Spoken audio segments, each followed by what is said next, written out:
गेल्या काही दिवसांपासून कथित गोरक्षकांविरोधात मोर्चा उघडून शेतकऱ्यांच्या पाठीशी उभे राहिलेले भाजप नेते आमदार सदाभाऊ खोत यांच्यावर पुण्यात हल्ल्याचा प्रयत्न झाला।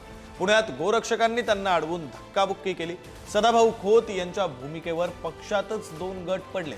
गोरक्षकांविरोधात बोलताना खोतांनी भाषा आवर्ती घेण्याचा सल्ला मंत्री नितेश राणेंनी दिलाय, तर हिंदू म्हणून आमचाही विचार करावा असं प्रत्युत्तर सदाभाऊ खोतांनी दिले।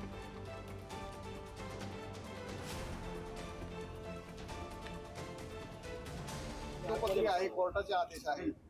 तुम्ही इथे चिखलात तुम्ही आत्मसात असलं बघा, वर तुम्ही संपर्क साधा। आम्ही संपर्क साधून शेतकऱ्यांची बैठक सरकारनं लावली। सदाभाऊ खोतांनी पण थोडा आपलं भाषा आवरावी।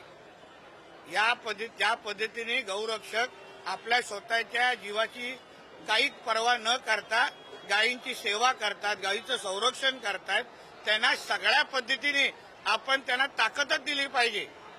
म्हणून सदाभाऊ खोतांनी असे कुठलेही वक्तव्य करू नये ज्याच्यामुळे हिंदू समाजाचा अपमान होईल, नाहीतर मग गौरक्षक पण आपल्या पद्धतीने त्यांना धडा शिकवतील।